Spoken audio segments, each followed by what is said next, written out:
Broad Street Review podcast is an extension of Broad Street Review, Philly's home for arts, culture, and conversation, an online arts and culture journal covering the greater Philadelphia area. I'm your host, Darnell Radford. Today on the podcast, local playwright Erlina Ortiz drops in to talk about the Philadelphia premiere of La Egoista, directed by Tatyana-Marie Carlo, on stage at Philadelphia Theater Company in association with Edgewood Entertainment. Here is my interview with Erlina Ortiz for the Philadelphia premiere of La Egoista. And welcome to the podcast. I'm your host, Darnell Radford, and today begins Season 9 of Broad Street Review podcasts. It is crazy. Where has the time gone? I cannot believe since 2016, it started as a conversation, and here we are 9 seasons later, continuing those conversations. And we're at the beginning of a theater season, the 2024-25 season, and I'm here with a young but old friend, Erlina Ortiz, whose phenomenal playwriting skills have been taking the world by storm. We're here to talk about your latest production, La Egoista, which is going to be opening Philadelphia Theater Company's season. And so we are here with Erlina Ortiz. Erlina, welcome back to the podcast. What's up there now? Whoop, here we are. Yes, it's so funny. I see you around all the time. We are on various committees together, and but it's been a minute since we've sat down and chat. I love to say that there's so much going on in the community that it takes a while to come back around. That is an excuse. But it's true, though. It's true. There's a lot of great stuff going on in Philly right now. But I have been experiencing your journey. We just haven't chatted about it. So this will be a great chat to play catch up, and we'll have a little fun. So let's catch up. How is the world from Erlina Ortiz's view? That is a complex question. I mean, I feel very lucky most days to be doing what I'm doing. I'm, full-time, part-time with Power Street Theater, my resident company. And so, that has provided me a space to continue to try things, explore, and, have a regular income that at least covers my basic bills for now, at least for the next year. And, that's offered me the space and freedom to be able to have, these other productions like La Egoista at PTC and all the other things that have been going on in the last year outside of Philadelphia. So, I just feel very lucky in terms of what's happening with all the different seeds that I've planted over the years, getting watered and sun and finally blooming. And the seeds that are being planted now, I feel like there's a lot of really exciting things on the horizon as well. And then, in my life, things are good. I don't know if folks know, but I took custody of my little sister 3 years ago. She's now started 10th grade. And so just to see her kind of thriving in high school and feeling like she's having a really good high school experience, and, my family doing okay after some trials and tribulations and after the pandemic and all the ups and downs of that, to be landing into a place where things are somewhat steady, feels really, I'm very grateful for that, as well as balancing all the other crazy things that are going on in the world and in life. But I try to always focus on the good. Yeah, that's great. I'm surprised that every theater artist doesn't have on their resume under special skills, juggler. Literally, for real. Because that's what we do. We juggle many Master balls. multitasker.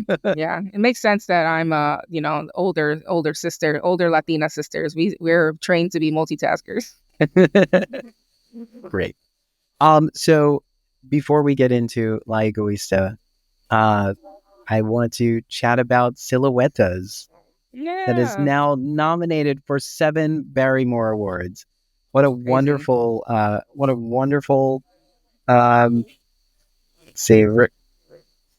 I trying to say? What a wonderful what is the word What a I was looking wonderful for? period. Just period. I was going to say the community has spoken and they love you and they love your work. And what a wonderful recognition. That's what I was going to say. Yeah. What a wonderful recognition for you and Robbie Hager as well.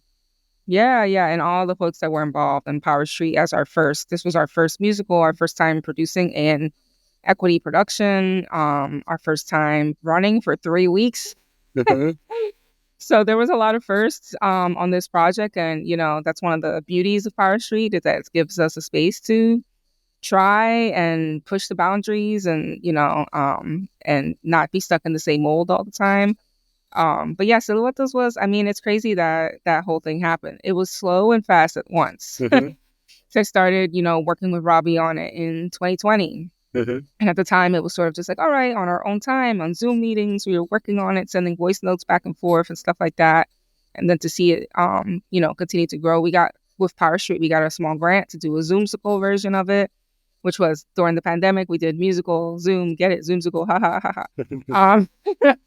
So we did our Zoomsicle, and that, because of that, $12,000 from the MAP fund, we were able to produce that and then submit that to the O'Neill, which we got accepted to. So that's the conference for 2 weeks in Connecticut, Waterford.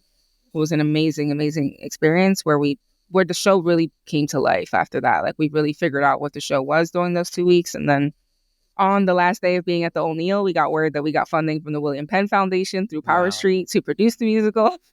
So it was just like at every step, like at the end of every chapter, there was the beginning of a new chapter. And it just kind of kept going that way, and more amazing folks joining the team and saying yes and saying they wanted to be a part of it. And so I'm really grateful to everybody that said yes and everyone that believed in the show, and to the audiences that came out. Yeah. Like, we really had, like, I think for me as a producer, that was the most exciting part, was to look out at the audience every night and go, wow, like, look at these folks that came out. Look at these people that believe in our work. Or look at these new people who have never seen a show before. Now this is the first show they're ever going to see. Like, how is that going to affect them for the rest of their lives? So yeah, I felt very, very proud and challenged, and the most stressed out probably that I've ever been in my entire life, since maybe, I don't know, senior year of college or something like that. When I felt like I had finals and had to stay up all night studying, and that's how I felt to be producing a musical. But I'm glad we did it, and I'm really grateful to be recognized by the community for, the hard work, and so many folks that Garrick Vaughn, for example, getting nominated, like, just that warms my heart more than anything else, because Garrick has been in Philly for a while doing amazing work. And so anytime that he can get some recognition, I feel like it's much deserved. That's great. So it was just nice to see names up there, and not just my names. There's so many other people who were nominated for other shows that I saw that I was just like, yes, yes, yes, yes. Like, so I think it's going to be a vibe. It's going to be a party. I'm excited for everybody. And for the fact that this is even happening, that we're having a Barrymore's, that have a theater season, that we are not stuck in our houses doing musicals on Zoom. Yeah. Yeah. Absolutely. And it felt like the entire community came out to support you all. I was happy to be there the night that I was there, and it was a full house. Which night was that again? I can't remember which day, because I didn't come to opening. And so I think it was probably during one of the affinity. Was it Temple Alumni Night or something like that? Maybe. Maybe it was. I feel like it might have been that night. I spoke with you before, and I said I won't. When are you going to be there? And I think that was the night. Yeah. Well, I was there every night, but yeah. But it was a good time, and everyone was moved, and I love how everything was put together. I love, like, the projections, and there was this complex simplicity about the set and how we transitioned from moment to moment. And I was just like, oh my God, they did that. And it's wonderful. Yeah. And the fact that it was also at Temple, which is my and Gabby, who's my, choreographic director, alma mater. So to be able to be back where we first started, where Power Street literally started, in that building. So we had our first meeting, like, in one of the one of the meeting spaces of the school. So that was also, and all the folks over there really supported us. Jason Lindner was like key in making that partnership happening. So yeah, there was a lot of different hands that came in to making this happen. Yeah. Congratulations to all. Thank you. Yeah. I'm excited for Robbie. His name is up there all over the place. He's got like 3 different shows nominated. That's wonderful. I'll have to chase Robbie down if I can. Oh my God, he would probably love it. Yeah. Yeah. So hot off the heels of Silhouettes, and somewhat in the same time frame, you're working on La Egoísta. And so talk about its journey from commission to PTC. Yeah, another magic of the pandemic. So weird sentence to say, but I got a commission from an organization called Live and in Color in 2021. We were all still in our houses, or many of us were still. And they wanted a commission for a 10-minute play. It was a part of a series of 7 10-minute plays that were going to be performed on Zoom. And there was like very specific parameters. Like it has to be 2 people. They have to be talking to each other from in some virtual way. The virtualness of it is part of the storytelling. Like there were elements like that. So I wrote this 10-minute play that was based off of an idea that I've already had rolling around in my mind of 2 sisters, one who is a stand-up comedian and one who is a Jehovah's Witness. And that the stand-up comedian sister is just on the brink of success. She's about to like take a leap into the next part of her career. And the Jehovah's Witness sister gets a sudden illness. So then the stand-up comedian sister has to figure out, like, how do I take care of my sister who's very different from me? How do I continue? So all this was the idea initially. Like I always had that idea in my head. And so I wrote a 10-minute version of the play, which is really only like one scene or one like chunk of a scene now in the full length. And then the next year, almost exactly a year later, after that whole thing happened, they reached out to me because they were trying to commission. They got a grant to commission a full-length play. So I was like, well, I got a lot going on right now, but if you let me write it based off of the exact characters from last time and just expand that into a full length, then I'm in, because I already had an outline. I already had the characters, I already had ideas, I already had moments that I knew I could start to, if I got the fire under my butt with a commission, it has to be due by this day, then I knew that I got all the pieces to make it happen. Yeah. And so I just needed something to push it into being a priority, basically. And they came in just at the right time to push that into being a priority, and gave me the finances. It wasn't that much, but it was enough that I didn't have to take another gig that month. And really, that's about the time that it was. It was about a month that I wrote it in, the first version of it, at least.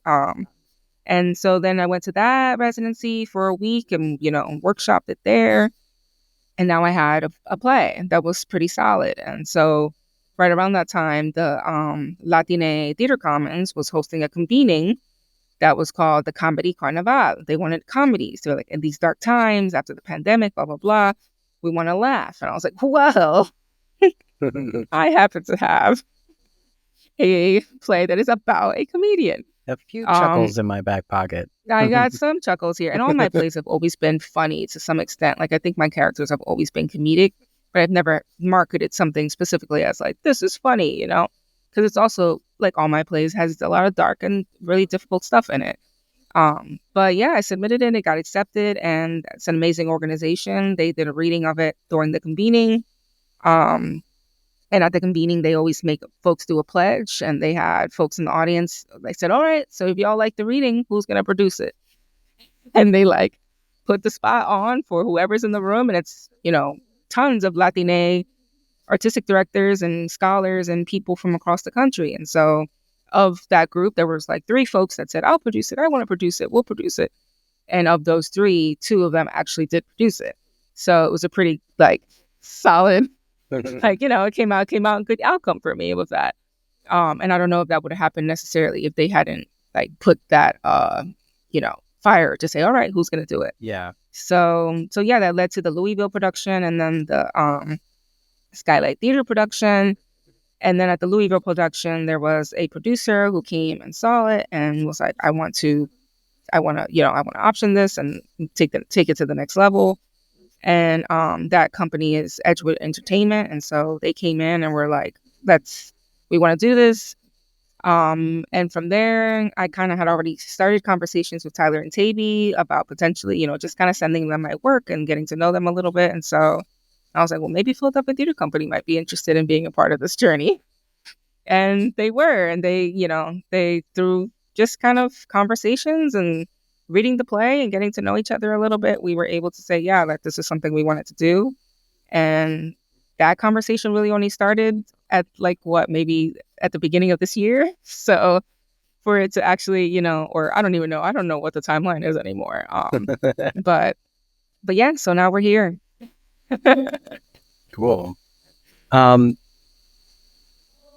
does it, having your play presented at PTC, who is celebrating 50 years in business, what does that mean to you? How does it make you feel? I mean, it feels amazing. Like, this building is beautiful. I'm sitting in here right now because we're in the middle of tech rehearsal. But I never, like, to be honest, I never felt welcome at PTC before before this current era.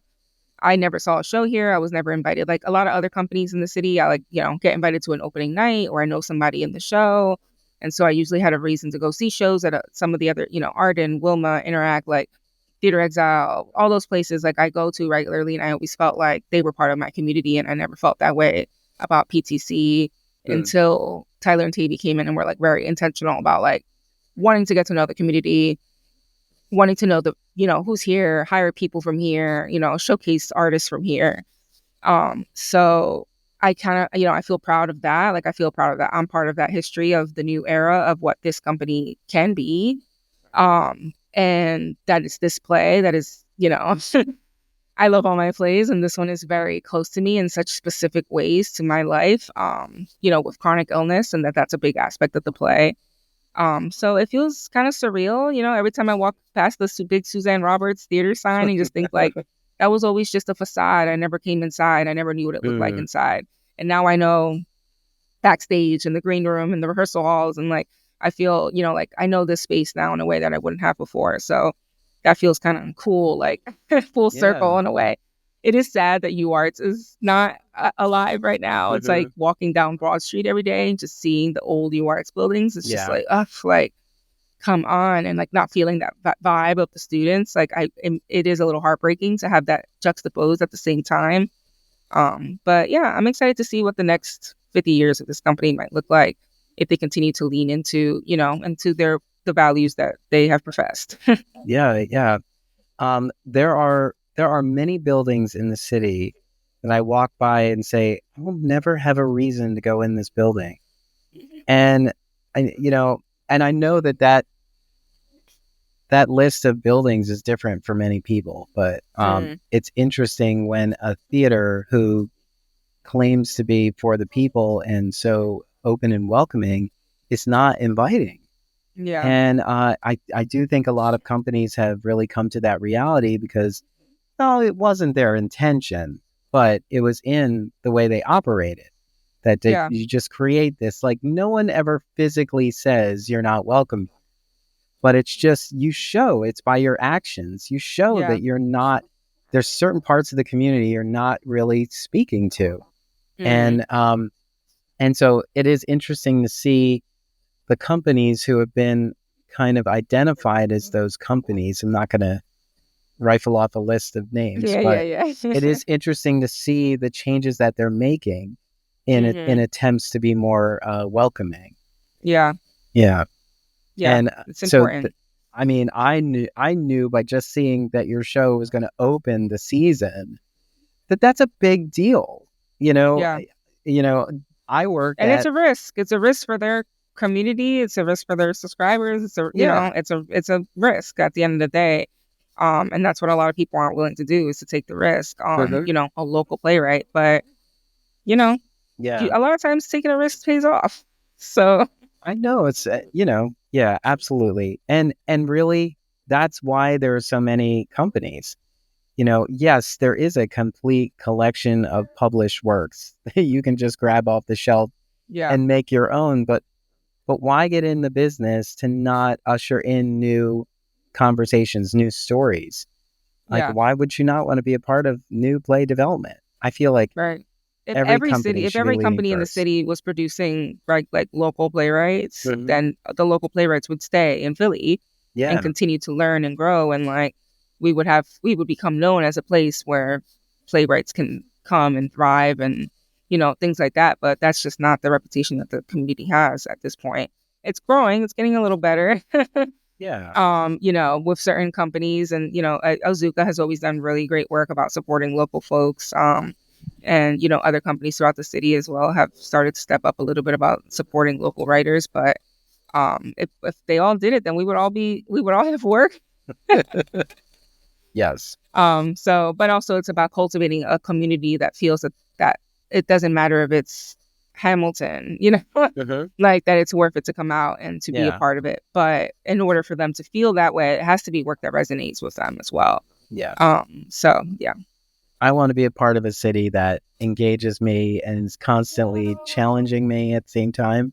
And I walk through all these streets feeling, so full, because this is where I want to be. And I'm not too far from a theater.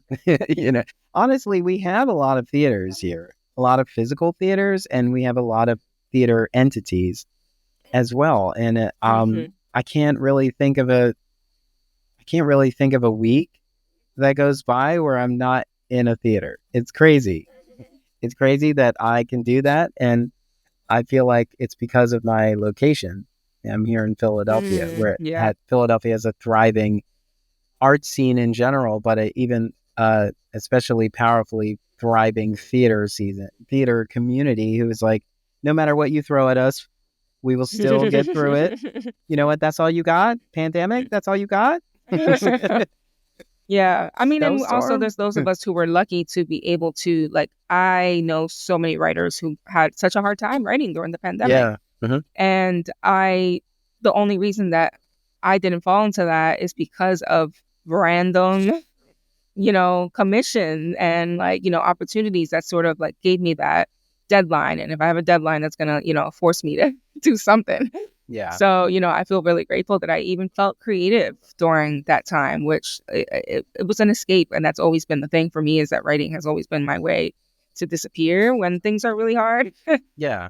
So it makes sense that I did a lot of writing during those couple of years, but yeah.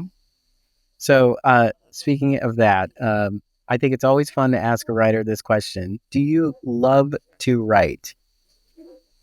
I love more than anything the moment when like a new idea starts to solidify. Like that moment of like, I'm not aware of in my body. I'm not really conscious of my own ego. I'm just sort of channeling the energies of the characters and of the moment and the scene, like, and getting lost in that, and like how I can start writing. Tend to be more of a late night writer. So like when I'm in that zone, where I'm in the like channeling the spirits zone, I'll start writing at like 11 p.m. and and before I know it, it's 3-4 o'clock in the morning, and I'm like, oh God, wow, I just wrote for 5 hours. Like that is for me the most fun, and I don't get to do that as often. It's been now about 2 or 3 years since I've been in that stage of writing.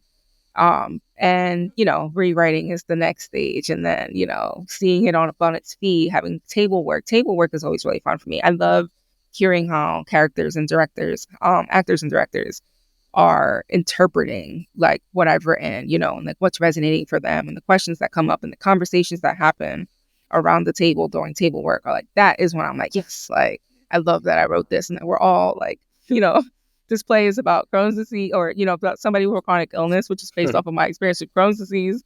And so there's a lot of talk about bodily fluids in the rehearsal process. And I just crack up every time that I like look around, and like I'm like, we're all literally talking about this right now, and like it's just because I wrote this play, Yeah. So yeah, and then now this phase of it, even though tech can sometimes be stressful, like seeing the elements start to come together, and and seeing the amount of people too that come together to make a story be told, just like gives me a lot of, I'm like, wow, just because I sat down and put words on paper, now there's 40 people that are moving a bed across or whatever, or having some random element that because I said a character has to pop out of a trash can, now there's a whole team of people figuring out how to make a trash can work. I'm just like, this is crazy, like, but it's also just, it feels empowering to be like, wow, like, my words really matter in this way. So yeah, I love it. I'm so grateful. I love how all that starts out as a simple direction in the script, just to kind of move it forward. And then, that's the part of the blueprint that allows other people to sort of make their mark and figure out how are we going to execute that. I've got an Yeah. idea, Yeah. and it comes together. And an example of that is Taj Roche is nominated for projection design for Silhouetas, and like projection was like such a minor element in the script initially, and then once literally the script was changed because of how amazing Taj's projection design was. So like that is an amazing part of the process to go like, wow, somebody else's genius is like meeting what was created here, and now we're seeing all the possibilities in a different way that we weren't able to see before. So yeah, just gotta shout him out. Yeah, absolutely. And art inspires art. Yes, exactly. Yeah, that's so great. So one of my questions was about the rehearsal process. Take us into the room, and you kind of did. There are many times where I'm having conversations or I have ideas like stirring in my head, and I'll say like, man, I'd love to be in a writer's room right now. I want to sit with a bunch of creative minds who are waiting to put something to paper and just bounce ideas, because I just think, so there are people who you hear their idea and then you build on it because they laid such a solid foundation, right? But there are some people that feel kind of attacked by you having ideas because you're like, this is my story. And it's like, yes, but your story inspired me and I have ideas, You don't have to change this, but this is why we're having this conversation, because you inspired me. Like your work, your story, your process inspired me. I think it's so interesting how, on one hand, there are people who are very generous and want that feedback. And then there are other people that are guarded and so precious about their babies that the slightest change makes them feel like it's not theirs anymore. Yeah, I mean, with Silhouetas, it's gone through so like I think the time when that energy was at its highest was during our residency. Like when that group of artists was working together, and like every day we'd have a new song, or we like, how about this, how about that, oh, how about this moment. Like we wrote a song once when it was literally like I was on my computer, Robbie was at the piano, we had a singer who was on his break but heard us and decided to come in and not tell anyone that he wanted to come in. Love it. And worked with us, and in this matter of like 45 minutes, a song that was just a wisp of an idea suddenly was real. And like those types of moments, and then that song almost completely stayed exactly the same, and it was represented in Silhouetas. Wow. Which was Home, the song of Home that Richard sings. Like those moments are always the most incredible, because there's nothing better than someone going, how about this? And you go, ooh, I like that. How about that? It's like, the yes and of it is wonderful. And then during the rehearsal process, to be honest, I wish that we would have just had more time. It's really hard when you're working. One of the things that we learned is that working with an equity contract means that certain things have to be done in a certain way that don't necessarily actually support the creative process. And so we would have been able to have 6 weeks of rehearsal where everybody was rehearsing 5 hours a day for 5 days a week, or, something like that. Or if we would have just had more of that time for table work, for the stuff that really, like the creative stuff, I wish that we would have been able to have time for that. But, when you're working within certain parameters, it's really difficult. So, and we, one of our shows that we did years ago, Las Mujeres, we were not, we were just all doing it basically, practically volunteer, getting paid a couple $100 to do it. But we were rehearsing, 2-3 days a week for 5 or 6 hours at a time max, sometimes 3-hour rehearsals, like 6 to 9 rehearsals after work.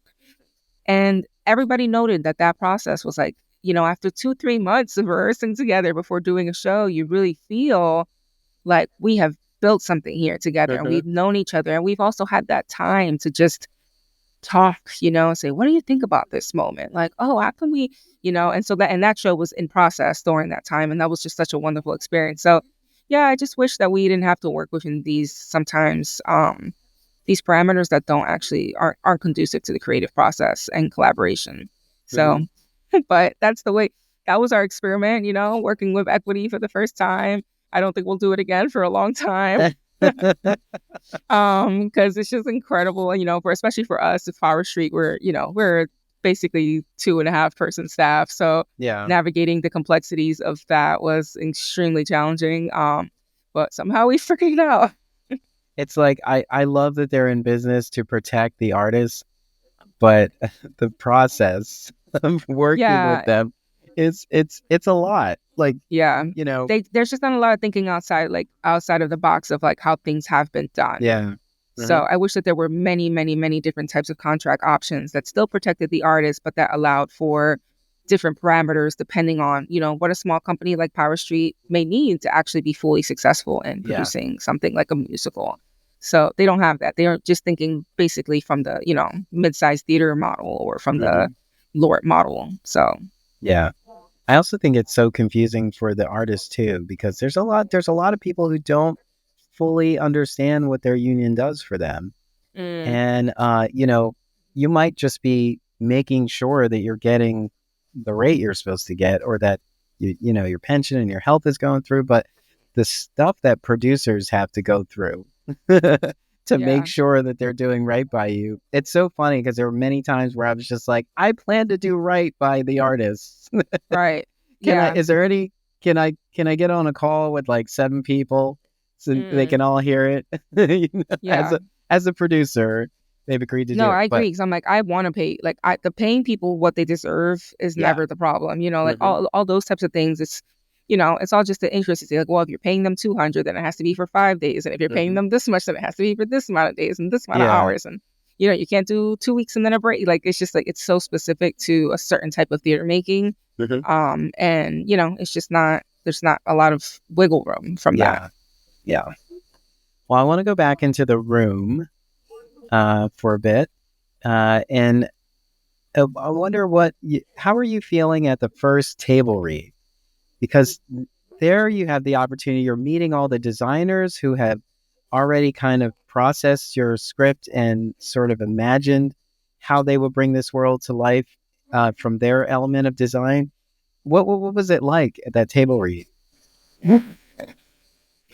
I mean, okay, so I'll be honest. I don't like usually first table reads because like, I don't like, it's always cool to look around and be like, oh, wow, look at all the people, and like to meet people and to just have that energy of like, all right, here we go. This is the beginning of a new process.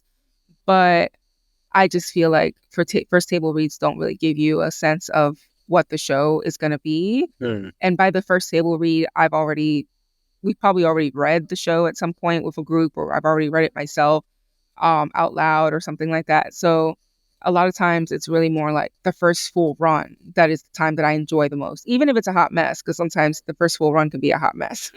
But even that, like, I feel like I enjoy more because it helps me to start to see the other elements. The language just being read is not, those usually aren't elements that I haven't already thought of. But I do enjoy like seeing the moments of like, oh, that moment was funny. Okay, I thought it would be funny. Great, people laughed. Like, things like that.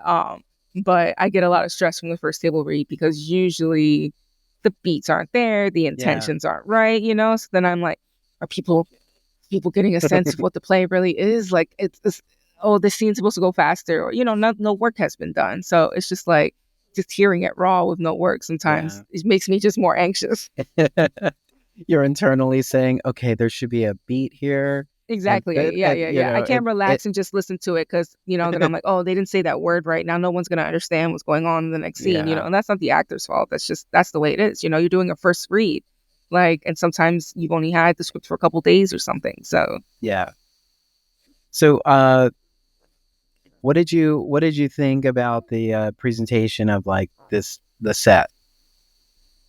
Oh, that was cool. I got to be on the call. Tatyana-Marie Carlo, who's the director, she invited me to like meetings with the designers and stuff like that early on. And so that was really cool to see to start to see the different elements coming together, especially with this, because in Louisville, it was a theater in the rounds. So it was very, very different. It was mostly just like elements that were brought on to set, but there were no like physical standing like buildings, doors, things like that. And then I saw the production in LA, but that was a much smaller theater, smaller production. Actually, the design in LA is somewhat similar to the design here. But just the design here is like at a much grander scale. And just like it feels a lot more dynamic, like the way the set moves in and out and the way it makes you feel when you're looking at it and everything it conveys. So Rodrigo Escalante is the set designer. And yeah, I think it's a beautiful set. So I'm excited for folks to see it. Great. So as we are speaking now, you're about to go into previews. Yes. How yes, does and it we're doing feel? a first run since tech finished tonight at 7:30 and 45. What is it? 45, 50, less than an hour. Can't do math right now. It feels good. I mean, I think I'm ready. I think everybody's itching to see it in front of an audience. Yeah. And to like get the energy of the audience back into it, because almost half of the show is told through stand-up comedy. And so not having an audience when you're doing stand-up comedy is very difficult. So I think that it's going to be really good to finally get that energy infused into it and to see what that does for the actors and for the whole energy of the show. Mm-hmm. There's a statement in the description that says, this is a piece about being selfish in pursuit of your dreams, but selfless with the people you love. Mm-hmm. And so what are your thoughts on that statement? That's part of the show. That's what it is. I think it's something that a lot of people can relate to, you know? Like I think a lot of folks are out here trying to, follow their dreams and do their best. And a lot of us have responsibilities with our family and loved ones that pull us in a separate direction. If you're a caregiver, if of anything, of a child, of a parent, of a partner, of a sibling, then you can relate to that balance of like, how do I take care of myself while taking care of somebody who needs me? Absolutely. And giving yourself permission to take the time that you need as well. It is about a balance, and sometimes the scale isn't balanced. And those are the moments where you just find yourself and try to get back to a center, and it's not easy. But I think statements like that just remind people, oh yeah, because there's somebody probably working their tail off right now, feeling really accomplished at work, but also feeling unfulfilled because they're creative and the things they want to do artistically, they don't feel like they have time for. Yeah, for sure. Yeah. I just thought that was an interesting statement to have in there. Yeah.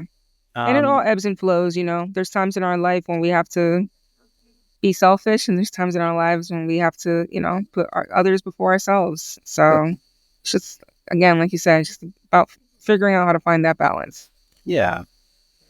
So what would you?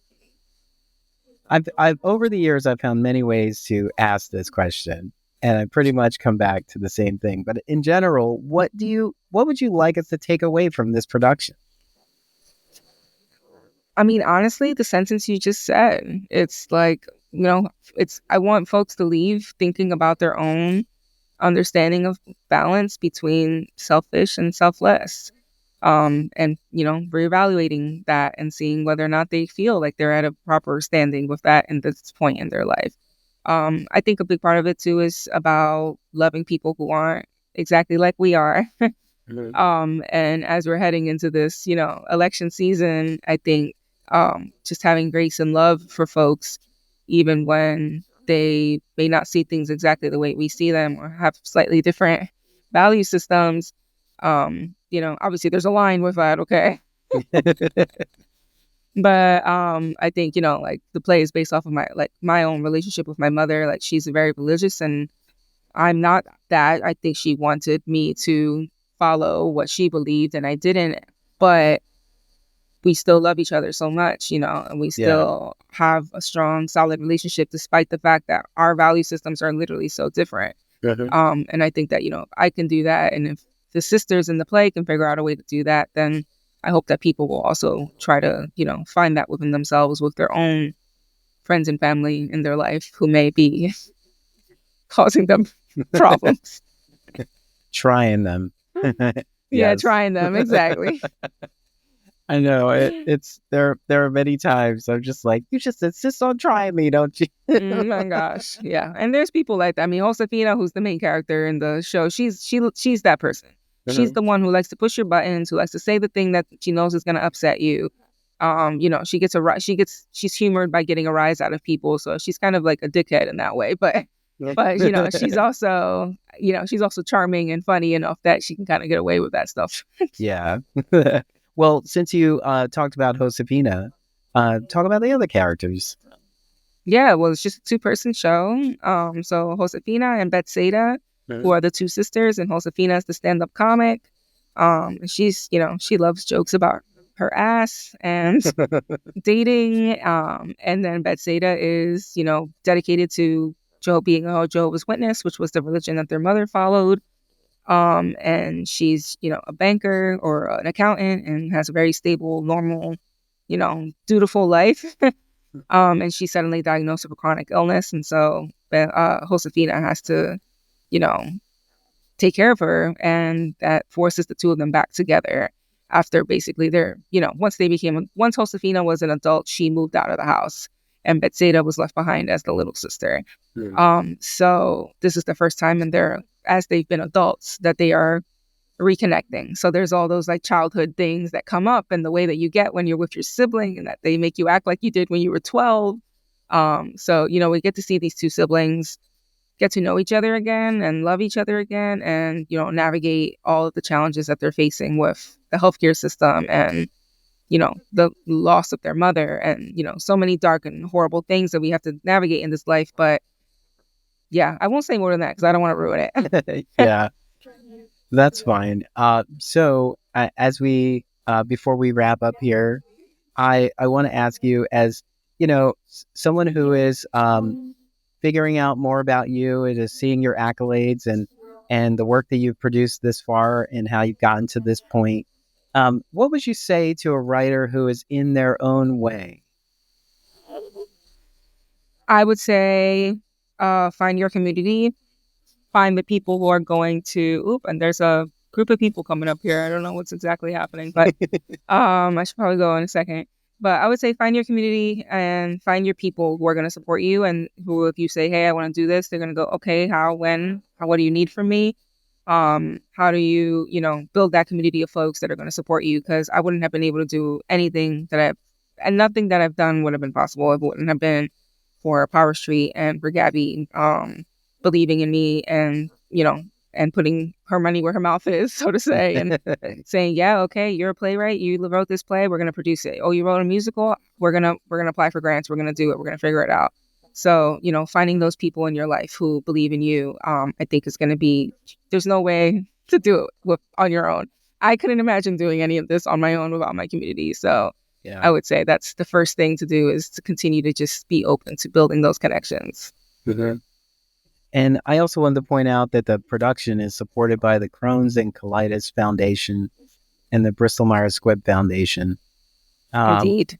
Which are quite fitting for the story topic mm-hmm. to get in there. Okay, so I hear everybody chiming behind you. I think it's time to let you go. The production is La Egoista. It is opening PTC's season, and they're celebrating 50 years. Congratulations to Philadelphia Theater Company. The production, if you're listening to this, the production is running now. It's running now through October 20th. So you can go to philadelphiatheatercompany.org to get your tickets and always buy a couple because theater is more fun with a +1. Erlina Ortiz, thank you so much for taking the time. Thank you for returning. I can't believe it's taken so long, but let's not be too long before the next conversation. I always want to ask you what you're doing next, but let's celebrate. Let's celebrate the show going in the previews right now. And we'll talk about it later. But Erlina Ortiz, La Egoista, Philadelphia Theater Company, now through October 20th. Get there, be a part of this conversation, and chime in.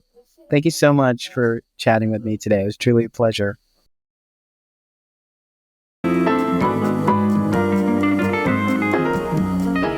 Thank you to our guest, Erlina Ortiz, for joining us on today's podcast. The Broad Street Review podcast is an Emory production. If you would like to be a guest on the podcast, visit us online at em3ry.com. Get involved with Broad Street Review. Head on over to our website at www.broadstreetreview.com and click Get Involved at the top. While you're there, help keep us running and click Donate to find out how. There you can also find our social media links. Thank you for your part in keeping the conversation going.